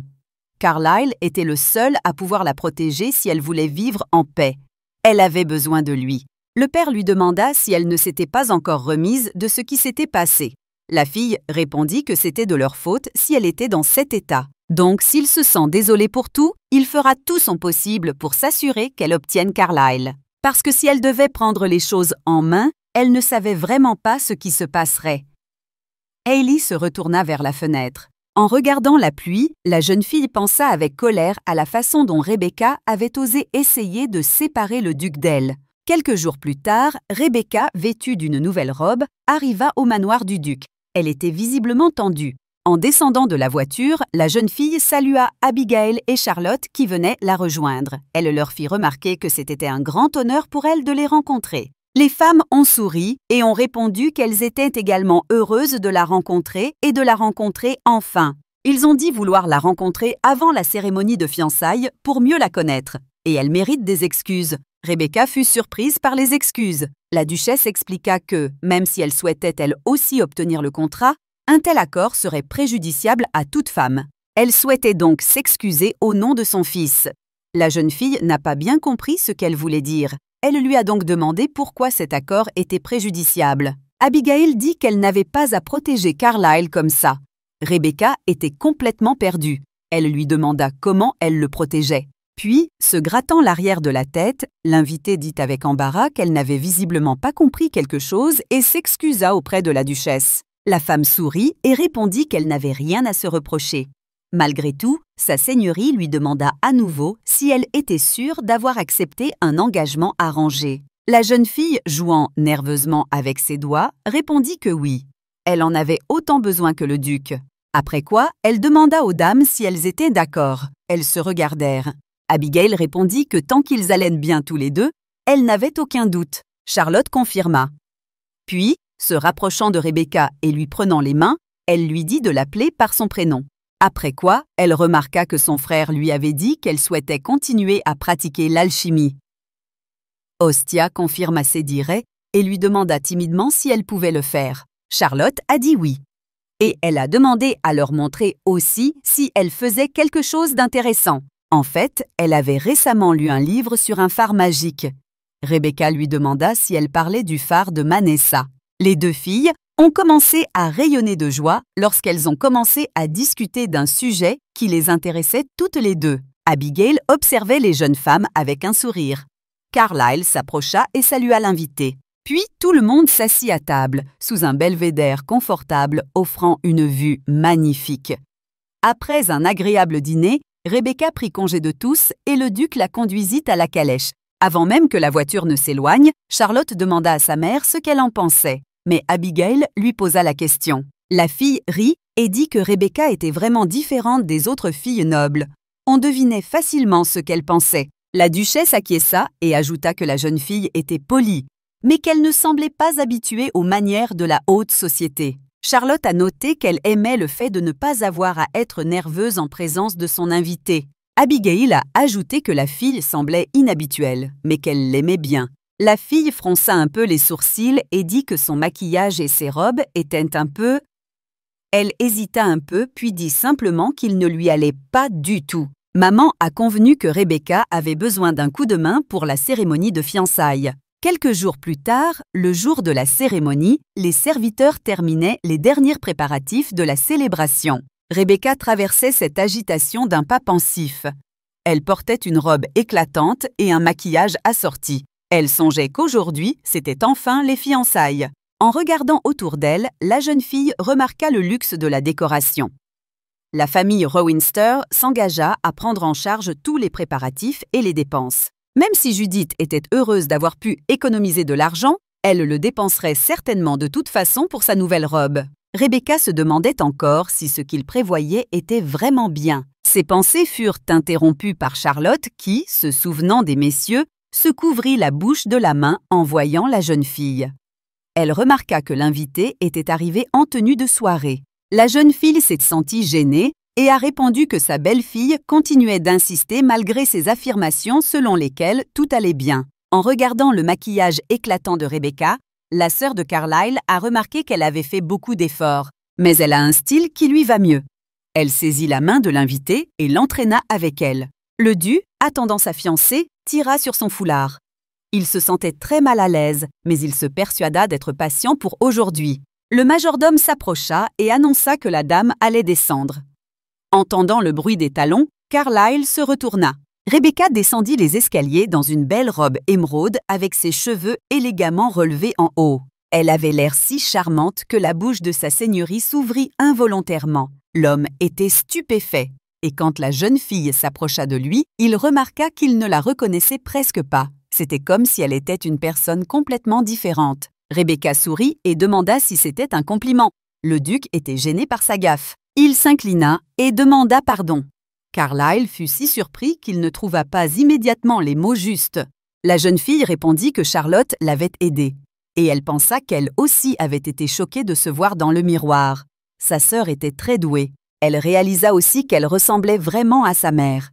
Elle se demanda alors si elle aurait soutenu sa décision si elle avait été en vie. Le duc lui prit la main et embrassa le dos de sa main, ce qui surprit grandement Rebecca. Charlotte, qui les observait de loin, fut également choquée par les actions de son frère. Carlyle lui-même fut surpris par ce qu'il venait de faire. Il se demanda si c'était trop. Rebecca pensa qu'il devait être habitué à cela, puisqu'il était toujours très populaire auprès des filles. Elle lui rappela que tout le monde les attendait. Rowinster s'éclaircit la gorge et suggéra d'aller rejoindre les invités. La jeune fille lui prit le bras et ils se dirigèrent vers la porte. En attendant les héros de l'occasion, les invités ont discuté entre eux dans le jardin en buvant des boissons. Eames Auckland a mentionné à son plus jeune fils qu'il était un peu déçu lorsque le duc a voulu une petite célébration réservée uniquement aux proches. Néanmoins, la cérémonie était magnifique. Les jeunes mariés semblaient en harmonie. Les Rowinster ont certainement fait beaucoup d'efforts, a ajouté Locke, affirmant qu'ils avaient dit que le mariage serait encore plus grand. C'était alors le moment de la cérémonie de fiançailles proprement dite. L'abbé bénissait les futurs mariés. Judith, regardant la cérémonie avec un froncement de sourcils, pensait que la robe et les bijoux de sa belle-fille devaient coûter une fortune. Eames, lors d'une conversation avec la duchesse, a mentionné ses espoirs qu'elle prenne bien soin de sa fille à partir de maintenant. Madame sourit et remarqua qu'il leur avait confié sa précieuse fille. Et bien sûr, elle veillerait à son confort. La femme pensait qu'elle devait désormais se sentir coupable des actes de son fils. Une petite fille, avec un panier rempli de pétales de fleurs, marchait parmi les invités, les dispersant et les félicitant pour leurs fiançailles. William s'approcha des jeunes mariés. Il félicita sa sœur et s'excusa pour ce qui s'était passé à l'atelier. Rebecca se tourna vers lui. Elle doutait de la sincérité de ses regrets. Elle se souvenait de son frère cadet. Ce jour-là, Locke lui remit une boîte contenant ses affaires. Il affirma les avoir secrètement cachées à William. La jeune fille était heureuse de retrouver ses notes et son travail. Elle le remercia sincèrement. Le garçon s'excusa d'avoir été un mauvais frère cadet et de ne pas avoir pu arrêter William. Rebecca ne comprenait pas de quoi il parlait. C'est le meilleur frère. Locke passa son bras autour de sa sœur et lui dit de se rappeler qu'il l'avait toujours considérée comme une alchimiste extraordinaire. Alors, elle ne devait pas abandonner. Judith est également venue le féliciter en riant et en lui demandant de ne jamais oublier que tout cela était grâce à elle. Eames s'approcha alors pour féliciter sa fille. La jeune fille le remercia. L'homme s'inclina et exprima son espoir que le duc prendrait bien soin d'elle. Carlyle s'inclina à son tour et promit de faire plaisir à Rebecca. Puis vint la conversation avec tous les autres invités. Prenant un moment, le duc murmura qu'en raison de l'agitation, il n'avait pas pu lui dire que le bâtiment avait finalement été entièrement transformé en son atelier. Rebecca a immédiatement demandé des nouvelles. L'homme a ajouté qu'il lui avait promis qu'elle ne regretterait pas d'avoir accepté ce contrat. Plus tard dans la soirée, la jeune mariée faisait les 100 pas dans sa chambre. Rosaline, sa femme de chambre, a fait remarquer que si elle continuait à marcher comme ça, il serait difficile de nettoyer à cause de toute la poussière. La jeune fille jetait des coups d'œil à la porte. Elle remarqua que le duc était en retard. La servante répondit qu'il avait beaucoup de choses à faire. Elle était sûre que sa seigneurie serait bientôt là. De plus, le nom du duc était différent. Rebecca lui demanda ce qu'elle voulait dire. La servante s'exclama. « Regardez cette pièce, elle est remplie des meilleurs objets qu'on puisse trouver. » Il s'avère qu'il est vrai que le domaine de Rowinster est aussi magnifique que le palais impérial. Rebecca pencha la tête avec surprise et demanda si elle le pensait vraiment. On frappa à la porte, puis elle s'ouvrit et Carlyle apparut. La jeune fille courut vers lui, toute joyeuse. L'homme lui demanda si sa chambre lui plaisait. Rebecca répondit avec admiration que oui. Le duc sourit, puis il se reprit. Il se surprenait à sourire chaque fois qu'il était avec elle. Il n'avait jamais eu de raison d'être aussi heureux auparavant. Il s'excusa de l'avoir fait attendre si longtemps. Il lui suggéra donc de partir immédiatement. En chemin, il lui expliqua qu'il avait aménagé une extension en atelier non loin du lotissement. Il est peut-être plus petit, mais il pense qu'elle le trouvera tout à fait approprié. Rebecca resta stupéfaite en voyant la grande structure. Elle n'arrivait pas à croire que c'était un atelier. Cela ressemblait plus à une petite maison qu'à une extension. La jeune fille pensa qu'il avait probablement rénové une des pièces. Lorsque la porte d'entrée s'ouvrit, elle resta figée de stupeur. C'était une grande pièce remplie de tout le matériel nécessaire à la recherche alchimique. Elle n'en croyait pas ses yeux. Rebecca fit le tour de l'atelier en demandant si c'était vraiment pour elle. L'homme confirma, puis lui demanda si ça lui plaisait. La jeune fille excitée courut vers lui et répondit qu'aucun alchimiste au monde ne refuserait un tel atelier. Elle marchait dans la pièce, regardant autour d'elle avec ravissement. Carlyle la regardait avec un sourire. Il a déclaré qu'il avait essayé d'équiper l'endroit uniquement avec les produits les plus récents et de la plus haute qualité. Rebecca remarqua qu'elle comprenait maintenant pourquoi les femmes étaient si obsédées par lui. L'homme rit, pensant qu'elle était la seule à ne pas vouloir lui accorder le moindre regard. Rosalie observait les messieurs depuis la porte ouverte. Elle se demandait comment sa seigneurie pouvait savoir si précisément ce que la dame préférait. La servante se demandait si c'était bien. Mais bon, elle était adulte. Alors, ça devrait aller. Rebecca se réveilla. Elle cligna des yeux, ne reconnaissant pas le plafond, puis elle se souvint qu'elle était désormais chez les Rowinster. La jeune fille se redressa et s'étira. Au début, elle ne pensait pas pouvoir dormir dans ce nouvel environnement. Mais le lit était très confortable, alors elle a dormi comme une souche. En regardant par la fenêtre, la dame remarqua qu'il était encore tôt le matin. Elle devrait donc attendre encore quelques heures avant de pouvoir se rendre à l'atelier. Elle s'est réveillée trop tôt. Puis Rebecca a réalisé qu'elle avait désormais son propre atelier. Elle n'avait donc plus besoin d'attendre l'ouverture de celui d'Oakland. Sautant du lit, la jeune fille se dirigea rapidement vers la porte. La femme de chambre l'appela. Rosaline rit et dit qu'elle savait qu'elle ferait ça. La femme de chambre lui tendit ses nouveaux vêtements de travail. Rebecca était ravie en les regardant. La servante remarqua que la maîtresse ne se souciait jamais de ses belles robes. Elle ne savait même pas si elle devait s'en réjouir. La dame a remarqué que la robe de travail avait beaucoup de poches. Rosaline a dit qu'elle en avait ajouté d'autres. Rebecca se précipita pour embrasser la servante, lui déclarant son amour.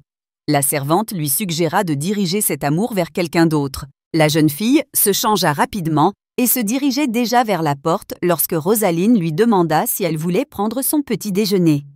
Après avoir dit plus tard, la dame sortit en courant. La dame courait dans le couloir lorsqu'elle croisa Carlyle. Elle le salua en passant sans s'arrêter. Le duc lui demanda où elle courait dès le matin.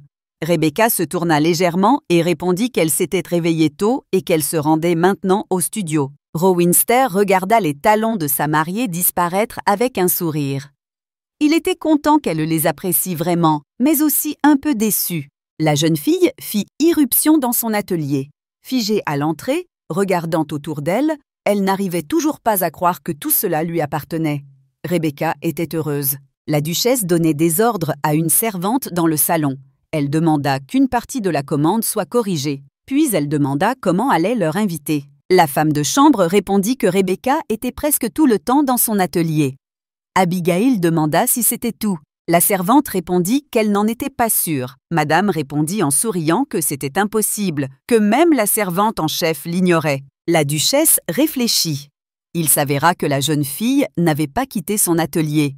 Elle demanda donc à appeler sa femme de chambre personnelle, Oakland. À l'arrivée de Rosaline, Abigail demanda si Rebecca allait bien.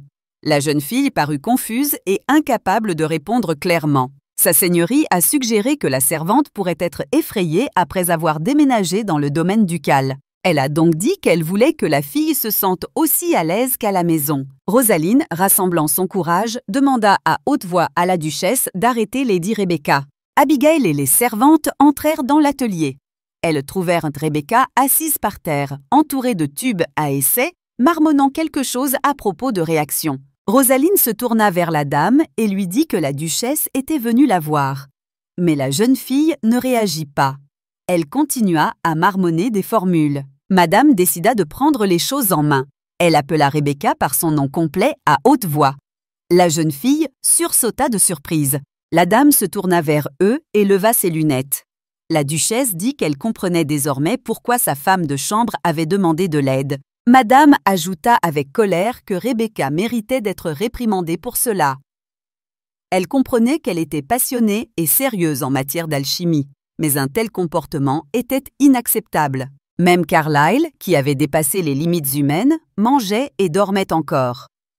Elle demanda à la jeune fille si elle savait combien de jours s'étaient écoulés. Abigail se pencha et toucha son visage. Elle remarqua qu'il était dessiné. La femme a ajouté que si sa mère la voyait comme ça, elle serait bouleversée. Rebecca la regarda avec surprise et lui demanda si elle connaissait sa mère. La duchesse répondit que bien sûr qu'elle la connaissait. Mais ce n'est pas l'essentiel. Même s'il s'agit d'un engagement contractuel, elle reste la fiancée de son fils. Et jusqu'à la fin du contrat, elle se considérera comme un membre de la famille. Touchée, la jeune fille remercia la duchesse. Madame ajouta qu'elle ne permettrait pas que sa famille soit ainsi négligée. Elle se tourna vers Rosaline. Si Lady Rebecca manque un repas ou refuse de dormir, elle doit le signaler immédiatement à la femme de chambre en chef. Elle donna alors des ordres à la femme de chambre en chef. Après avoir reçu ce rapport, elle devait faire sortir la dame de l'atelier, même si elle devait appeler tout le monde pour le faire. Rebecca supplia. Elle devait juste travailler un peu plus. La duchesse la fusilla du regard. Elle a dit que si elle continuait à être têtue, elle lui interdirait complètement d'entrer dans cet atelier. Roseline, poussant pratiquement la dame hors de l'atelier, la persuada de manger et de dormir un peu. Sa seigneurie, les regardant partir, remarqua que la tête de la jeune fille n'était remplie que de pensées d'alchimie. Son fils avait également négligé de prendre soin de lui-même auparavant, car il était absorbé par son entraînement à l'épée. Elle croyait qu'il n'y avait aucun moyen d'aider des gens aussi déterminés qu'eux. Carlyle trouva sa femme en train de grignoter un sandwich dans le salon. Il sourit et remarqua qu'elle avait enfin envie de manger. Rebecca se retourna et dit que maîtresse Abigail l'avait grondée. L'homme redemanda, surpris. La jeune fille confirma. Elle ajouta ensuite que madame avait dit qu'elle devrait également manger tous les encas. Le duc répondit qu'il pouvait en parler à sa mère. La dame a dit non. Franchement, elle lui rappelait sa défunte mère. Et c'était agréable. Rebecca lui demanda ce qui l'amenait ici. Carlyle répondit qu'il était venu annoncer une mauvaise nouvelle. La dame clarifia les choses. Son Excellence sortit une enveloppe de sa poche de poitrine et dit qu'ils avaient reçu une invitation à l'anniversaire du prince héritier. Au palais impérial, lors d'une célébration en l'honneur de l'anniversaire du fils de l'empereur, les invités parlaient tous de Rebecca. Une dame a fait remarquer qu'il semblait qu'il pourrait enfin voir ce visage rarement vu pour une fois. Une autre dame s'est indignée de pouvoir refuser toutes les invitations. On ne l'appelle pas la dame excentrique pour rien. Elle doit avoir une haute opinion d'elle-même maintenant qu'elle est la fiancée du duc. Le duc de Rowinster et Lady Oaklane furent annoncés. Tous les invités se tournèrent aussitôt vers eux. Rebecca portait une magnifique robe dorée qui mettait sa silhouette en valeur. Le bas de la robe et ses cheveux flottaient au vent lorsqu'elle marchait. Le duc portait un pantalon blanc et une veste noire brodée d'or. Sa poche de poitrine était ornée d'une grande broche en saphir. Un murmure s'éleva parmi les invités. Les femmes n'arrivaient pas à croire qu'il s'agissait de la même femme excentrique. Elles la traitèrent de diamant brut. Le duc et sa fiancée se rendirent auprès du couple impérial pour féliciter le prince héritier à l'occasion de son anniversaire. L'enfant les remercia. À son tour, l'empereur actuel félicita son cousin pour ses fiançailles.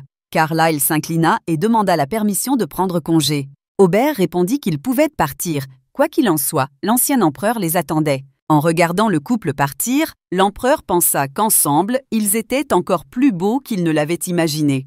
Le duc, observant Rebecca, remarqua qu'elle était trop réservée et silencieuse. Il lui demanda si elle se sentait bien. La fille murmura que tout allait bien, puis l'homme lui demanda ce qui la contrariait. Elle répondit que tout allait bien. Carlyle continua de l'interroger sur les raisons de sa prudence. La dame rougit et lui demanda sèchement d'arrêter de parler autant. Elle remarqua qu'elle essayait de dire seulement le nécessaire pour ne pas commettre d'erreur. L'homme redemanda, surpris. Rebecca a répondu que Charlotte et Madame Abigail avaient choisi cette robe pour elle. Mais quand elle a utilisé une métaphore pour expliquer à quel point elle aimait ça, ils ont ri. Sa seigneurie lui demanda de ne prêter aucune attention à sa sœur. La dame se tourna vers lui et lui dit que la duchesse l'avait qualifiée de jeune femme plutôt amusante. Carlyle, souriant, répondit qu'il était sûr que sa mère le faisait par compliment. La jeune fille fit remarquer que les autres ne seraient pas pareils. Le duc en conclut qu'elle était restée silencieuse pour ne rien dire de mal. Rebecca expliqua, contrariée, que si elle faisait une erreur, cela porterait préjudice à sa famille. Elle ne voulait simplement pas le déranger. Rowinster était un peu touché. Il la remercia de son inquiétude, mais il dit qu'il ne voulait pas qu'elle se surmène. L'homme suggéra de terminer rapidement et de partir comme prévu. La dame répondit que cela semblait parfait. Le jeune couple vint saluer l'ancien empereur. L'homme fut heureux de les voir et les félicita pour leur fiançailles. Il leur demanda ensuite si leur cadeau leur plaisait. Le duc murmura rapidement à l'oreille de la mariée qu'il leur avait offert une villa dans le sud. Rebecca se couvrit la bouche de ses mains, surprise. L'empereur réprimanda son neveu de ne lui avoir dit cela que maintenant. La jeune fille s'inclina et répondit que c'était un grand honneur pour elle. Sa Majesté sourit et dit que ce n'était qu'un petit cadeau de fiançailles. Après avoir toussé un peu, l'empereur demanda à Carlyle de lui apporter un verre de vin, car il se sentait un peu sec. Le duc partit. Rebecca fut surprise par cette demande car il était possible d'appeler un domestique. L'empereur demanda s'il faisait trop chaud là-dedans. Il proposa d'aller prendre l'air dans le jardin. La jeune fille accepta avec joie. En voyant Rebecca et l'ancien empereur marcher à côté d'elle, les dames commencèrent à grommeler qu'il semblait que Lady O'Clane avait déjà gagné la faveur de Sa Majesté. Une autre dame a fait remarquer qu'à partir de maintenant, il serait préférable d'améliorer les relations entre la famille des alchimistes. En sortant dans le jardin, l'empereur demanda sans ménagement à Rebecca quelle était sa relation avec le duc. La jeune fille répondit qu'il était évident qu'ils étaient fiancés. Sa Majesté dit qu'il savait que tout cela n'était qu'une comédie, mais elle ne devait pas s'inquiéter. Rebecca commença à respirer rapidement.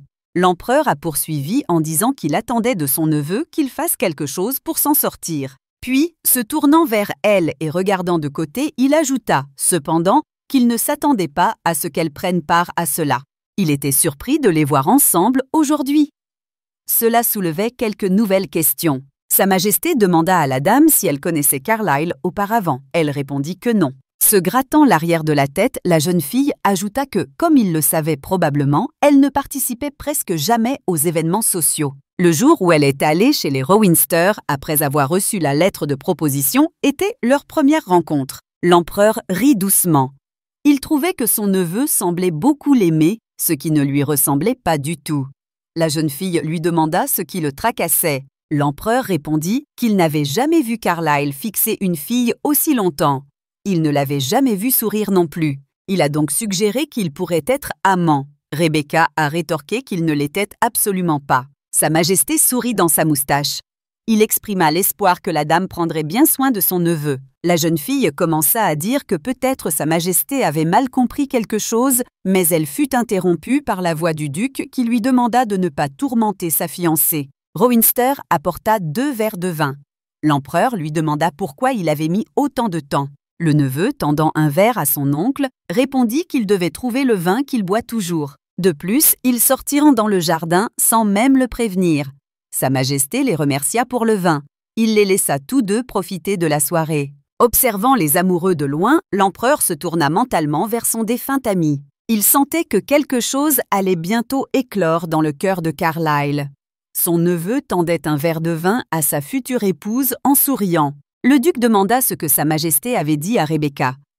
Elle hésita un instant, puis répondit qu'il avait déjà compris que leurs fiançailles étaient une imposture. La fête s'est poursuivie comme d'habitude. Après un petit buffet, place à la danse. Les couples dansaient en rythme au son de la musique. Le duc et sa fiancée dansaient parmi eux, discutant de ce que l'empereur savait de leurs fausses fiançailles. Rebecca se demandait ce qu'il ferait s'il la déchirait. Carlyle sourit et lui dit de ne pas s'inquiéter. Il était préparé. La jeune fille lui demanda s'il était vraiment sûr que tout allait bien. Monseigneur lui demanda de lui faire confiance. Rowinster a souligné qu'ils étaient au centre de l'attention. Tout le monde les regardait comme une meute de loups affamés. Les invités les regardaient avec tant d'attention qu'ils semblaient prêts à bondir dès que leur danse serait terminée. Le duc lui demanda de ne pas s'inquiéter. Il se sacrifierait pour la protéger à tout prix. La jeune fille lui demanda si c'était vrai. Il le confirma. Rebecca sourit largement et dit qu'elle le laisserait faire. Puis elle s'enfuit, laissant son amoureux derrière elle. Dès que le duc fut laissé seul, une foule de femmes se précipita immédiatement sur lui, lui demandant 1 minute. La dame se cacha dans un petit salon. Elle s'assit sur le canapé et remarqua sa fatigue. Mais sa solitude fut de courte durée.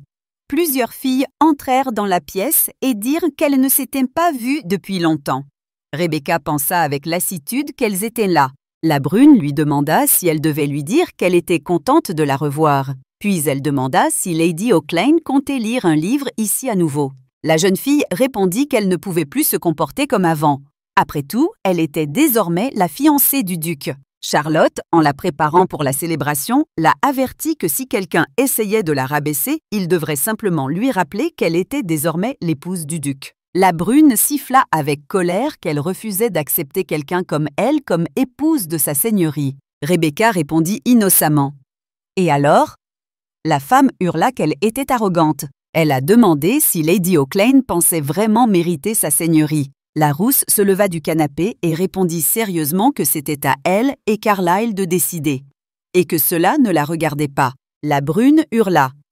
Comment osait-elle prononcer le nom de sa seigneurie avec autant de négligence? Mais, ma bien, ma sédistite. La femme qui entra dans la pièce demanda pourquoi tout ce remue-ménage. Lady Ailey, s'éventant, remarqua que c'était là que se trouvaient toutes les stars de l'événement. La salle de bal était sombre car toutes les plus belles fleurs de l'Empire y étaient cachées. Les filles répondirent qu'elles avaient simplement besoin de discuter un peu avec Lady Rebecca. Ailey demanda de quoi il s'agissait. Les dames répondirent qu'elles avaient du mal à croire que cette dame soit devenue l'épouse du duc. La marquise, le sourire aux lèvres, leur demanda si elles avaient le droit de s'en plaindre. Elle demanda ensuite à être laissée seule un moment.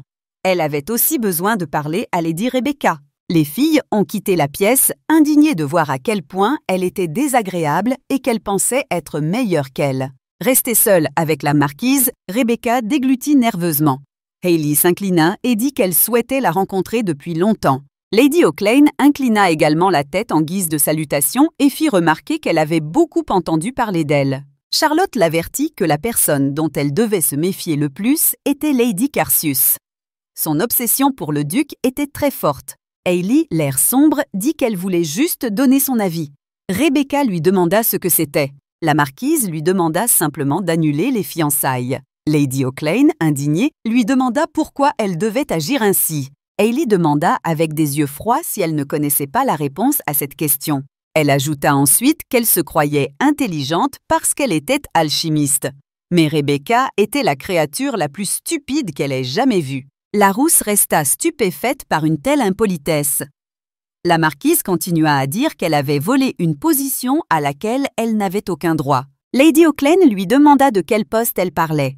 Hayley lui murmura à l'oreille que Carlyle avait toujours été à elle, depuis le tout début. Cet homme était né pour la protéger.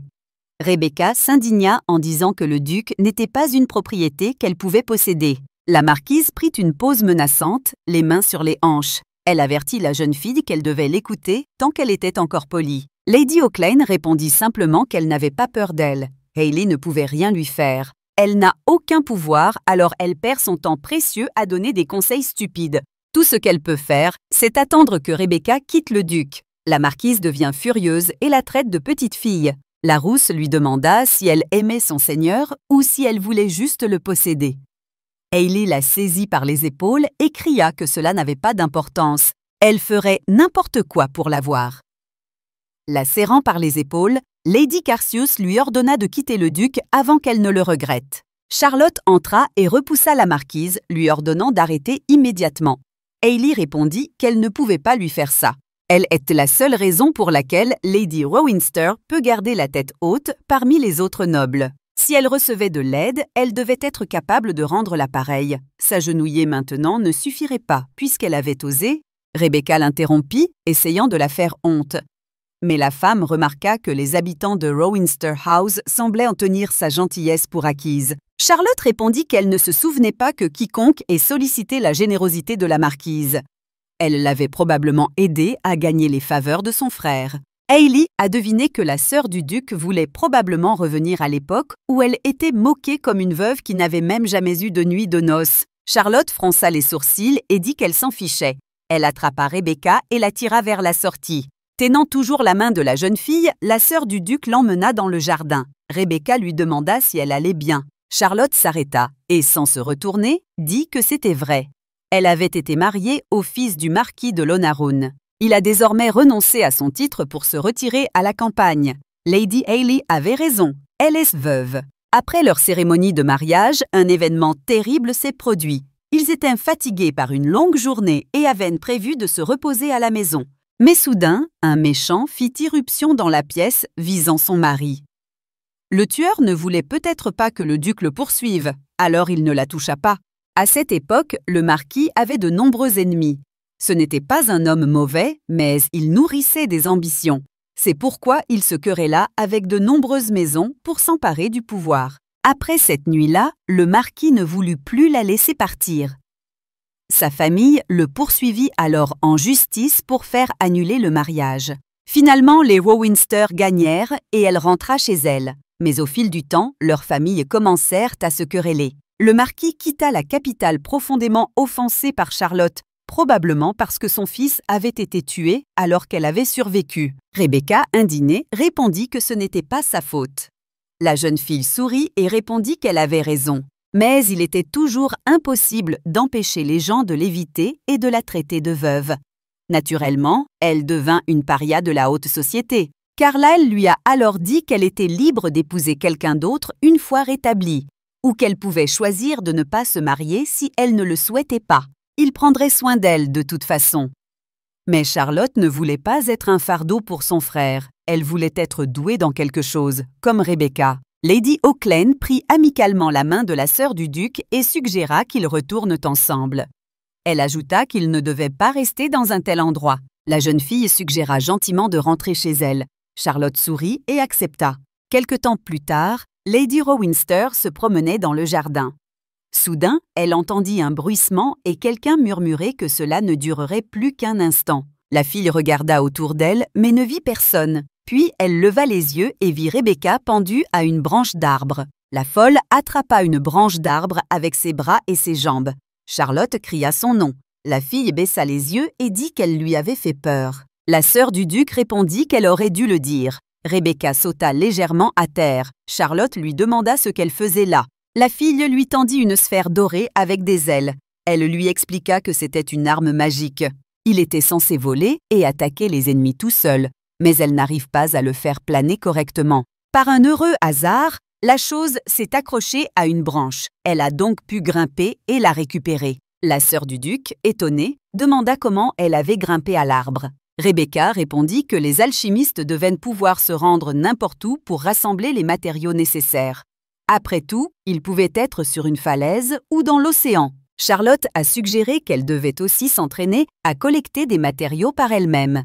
Rebecca a confirmé. Elle a suivi des cours de musculation de base et a même demandé à son père de lui apprendre à nager et à grimper. La jeune fille comprit alors qu'elle ne devait en parler à personne. Elle demanda à Charlotte de ne parler à personne de ce qu'elle venait de voir. Si Rosaline ou la duchesse l'apprenait, elle la gronderait sans aucun doute.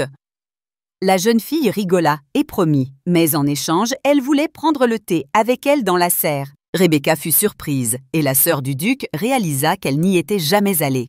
L'orangerie est la fierté de la famille Wowinster. C'est tout simplement immense. Toutes les duchesses précédentes en ont pris soin. Il y a une fontaine et toutes sortes de fleurs et de plantes. Les filles s'y dirigèrent directement, mais furent accueillies à l'entrée par la femme de chambre en chef. Elle s'inclina et les avertit que Madame Abigail se reposait actuellement là. Charlotte soupira un peu tristement et dit qu'on ne pouvait rien faire, qu'elle montrerait la serre la prochaine fois. Rebecca se demandait pourquoi il ne pouvait pas simplement prendre le thé avec la duchesse. La sœur du duc hésita un instant, puis dit qu'elle avait deviné que Carlyle ne le lui avait pas dit. En fait, il y a des règles qui doivent être strictement respectées dans leur maison. Elle sait déjà que sa mère est malade, mais elle n'aime pas le montrer, alors elle va parfois se reposer seule. Et c'est ainsi qu'ils ont adopté cette règle. Ils ne devaient pas déranger leur mère lorsqu'elle se reposait dans la serre. Charlotte espérait qu'elle le suivrait aussi. Rebecca répondit qu'elle comprenait. La sœur du duc poursuivit en expliquant que leur serre était réputée. On y organisait des goûters pendant la floraison des roses. Rebecca entendit un bruissement suspect et regarda dans la direction du bruit. Après un léger sifflement, un coup retentit sur le toit de la serre. La jeune fille se précipita là-bas. En chemin, elle réfléchissait à ce qu'elle allait faire. On lui avait dit d'être plus responsable la veille, et elle avait déjà des ennuis. Elle ne fabriquera plus jamais d'armes magiques car c'est lui qui a causé les ennuis dans la serre. Hier, le duc lui a dit que des monstres continuaient d'attaquer la frontière nord.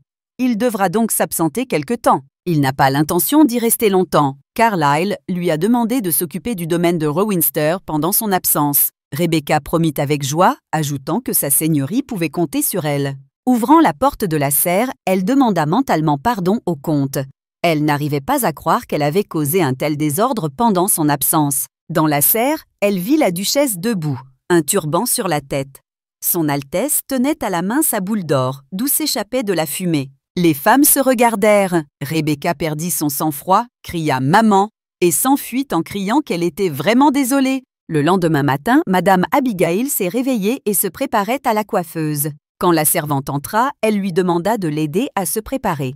Enlevant le turban de sa tête, la servante lui demanda quelle perruque elle choisirait aujourd'hui. La duchesse répondit que c'était le plus léger. La servante l'aida à l'enfiler et à le réparer. Madame a dit qu'elle devrait peut-être investir dans une entreprise de perruques. Elle ne devrait pas être si lourde et encombrante. L'assistante a noté que tous ses cheveux étaient faits de vrais cheveux humains, ce qui leur donnait un aspect plus naturel. Abigail ajouta que c'était en fait leur seul point positif. Puis elle demanda comment allait sa fille. On lui répondit qu'elle venait de se réveiller. Après avoir terminé sa coiffure, la duchesse demanda à inviter Rebecca. Elle devait discuter de ce qui s'était passé la veille. La servante répondit que la jeune fille l'attendait déjà. La femme fut surprise. La servante ajouta qu'elle voulait lui donner quelque chose.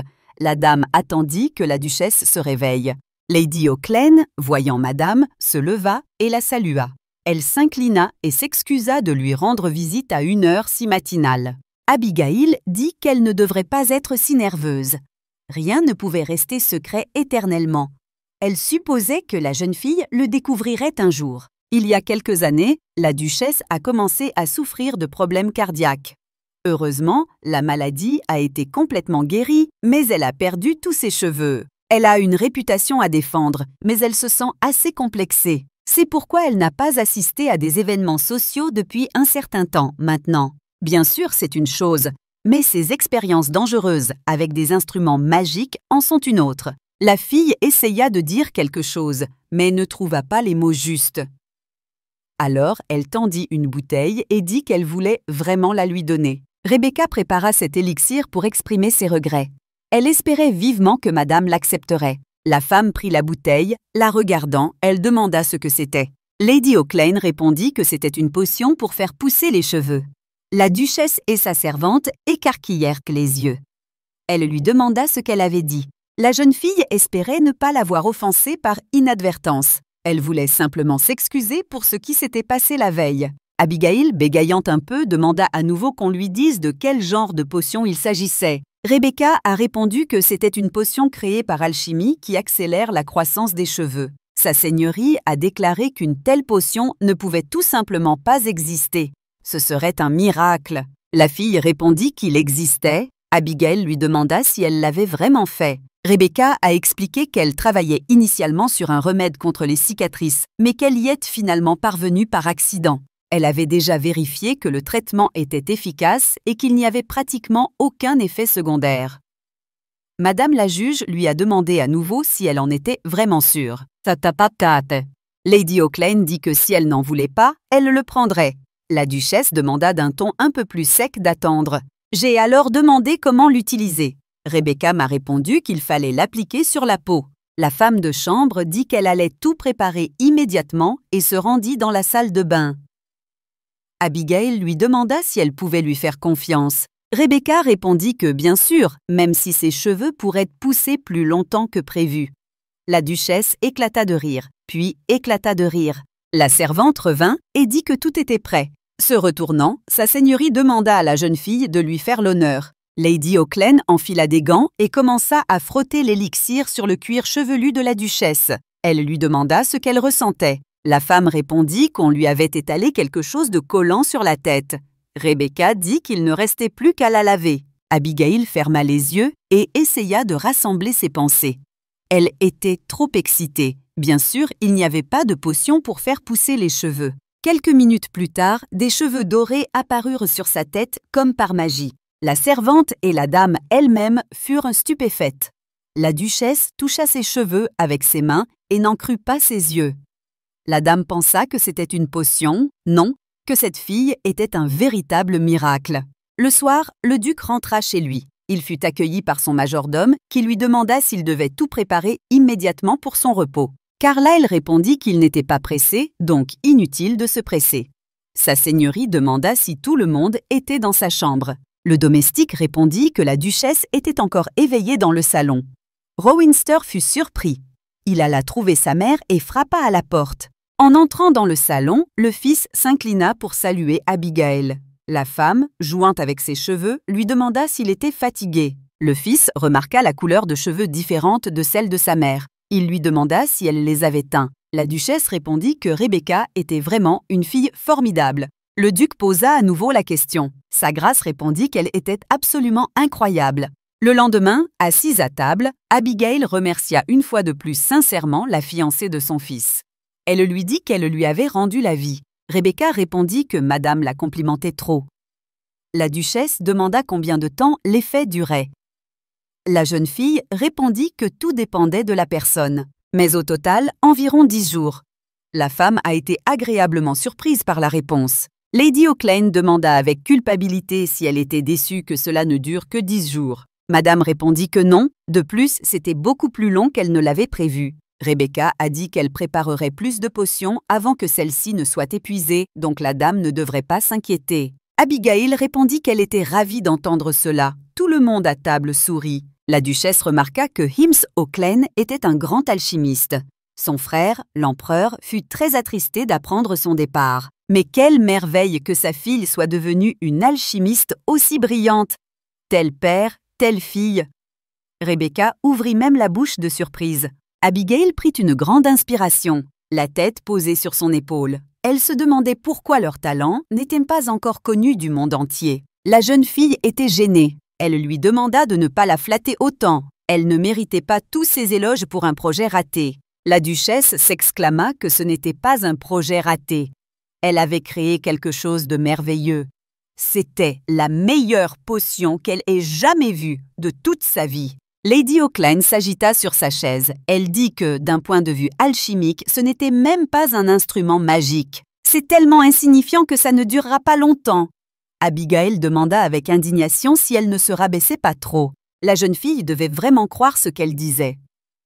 Rebecca, la tête basse, répondit qu'on lui avait toujours dit que ses créations étaient inutiles. Madame la comtesse fit claquer la table et demanda qui osait lui dire une chose pareille. Seul un imbécile pouvait débiter une telle absurdité. La jeune fille répondit que c'était son père et son frère aîné. Abigail toussant remarqua que le beau-père de son fils plaçait la barre très haut, étant un génie. Rebecca se demandait pourquoi sa seigneurie avait appelé son père le beau-père de son fils. La duchesse répéta une fois de plus que Lady Auckland avait accompli quelque chose d'incroyable. C'était, en effet, une potion de rêve au sens propre du terme. La jeune fille lui demanda à nouveau si elle le pensait vraiment. Après tout, ce n'était même pas une arme magique et elle n'était pas comparable à la pierre philosophale. La femme répondit que Rebecca était alchimiste alors qu'elle ne l'était pas. Leurs valeurs pouvaient donc différer. Un général se préparant à la guerre désirera naturellement davantage d'armes magiques. Un homme pauvre qui n'a même pas d'argent pour se nourrir désirera naturellement la pierre philosophale qui peut créer de l'or à partir de n'importe quoi. Mais elle n'en veut pas. Rien de tout ça. La seule chose qu'elle a toujours voulu, c'est retrouver ses cheveux. C'est pourquoi cette potion est pour elle la chose la plus précieuse et la plus utile. Rebecca fut touchée. Abigail ajouta qu'elle était sûre que les autres seraient d'accord avec elle. Les larmes lui montèrent aux yeux. Madame essaya de calmer Rebecca. Carlyle s'éclaircit discrètement la gorge et Charlotte se demanda si les dames avaient oublié qu'elles étaient là aussi. La duchesse sourit et demanda à ses enfants de se dépêcher de préparer le petit déjeuner. La fille s'exclama. « Est-ce vraiment important maintenant ?» Elle a dû annoncer que sa maladie était complètement guérie. Il n'en savait rien et était très inquiet. Carlyle lui demanda pourquoi elle avait gardé le secret jusqu'à présent. Abigail répondit que c'était pour leur bien. Les gens se moqueraient probablement d'eux deux s'ils savaient qu'elle était chauve. Charlotte s'écria que ce serait ainsi car elle avait tellement peur que sa mère ne retombe. Madame demanda gracieusement pardon pour leur mère trompeuse. Quoi qu'il en soit, elle avait quelque chose de plus important à discuter aujourd'hui. La fille demanda avec indignation ce qui pouvait être plus important. Le duc tenta de calmer sa sœur. La duchesse a remercié Rebecca une fois de plus pour avoir créé cette incroyable potion. Après le petit déjeuner, elle souhaitait discuter du business plan pour sa commercialisation. La rousse frissonna et ouvrit la bouche. Abigail, touchant à nouveau ses cheveux, dit que ce serait dommage qu'elle soit la seule à connaître cette invention magique. Elle a donc proposé de mettre sa potion sur le marché. Sa seigneurie lui garantit un immense succès. Rebecca affirme, dubitative, que personne ne voudrait acheter son produit. La duchesse répondit que cette potion changerait la vie de nombreuses personnes. Charlotte accepta que les gens soient prêts à payer n'importe quel prix pour l'acheter. La jeune fille fut surprise par son soutien. La sœur du duc sourit et demanda à être appelée par son surnom amical, simplement Char. Rebecca, l'appelant Char, lui demanda si elle pensait aussi que sa potion avait de la valeur. La jeune fille répondit que bien sûr que oui. La sœur du duc ajouta que c'était évident. Elle tuerait pour obtenir une potion qui aiderait un homme chauve à retrouver ses cheveux. La duchesse a confirmé que cette potion serait un succès absolu. Plus encore, elle entrera certainement dans l'histoire. Rebecca demanda au duc ce qu'il en pensait. Il lui demanda si elle comptait vraiment le garder. La jeune fille répondit qu'elle n'était pas encore sûre qu'un tel objet se vendrait. Charlotte s'exclama qu'il fallait absolument qu'elle le vende. Cette potion incroyable ne devrait pas être connue uniquement de leur mère. Elle devrait être produite en masse. Un atelier d'alchimie serait nécessaire. Cependant, elle ne pensait pas que l'atelier Oakline serait adapté. D'autres lieux devraient être envisagés. Ils commencèrent alors à discuter du fait que s'ils le confiaient à une société commerciale ou à une guilde, ils exigeraient une contribution importante. Et ainsi de suite. Charlotte demanda si elle avait d'autres potions à vendre. Rebecca répondit qu'elle ne pensait pas. Abigail a dit qu'elle ne pouvait plus se fier à son jugement. Elle estimait qu'ils devaient voir par eux-mêmes. Charlotte supported her mother and requested her to display everything she possessed. Rebecca rose from her seat.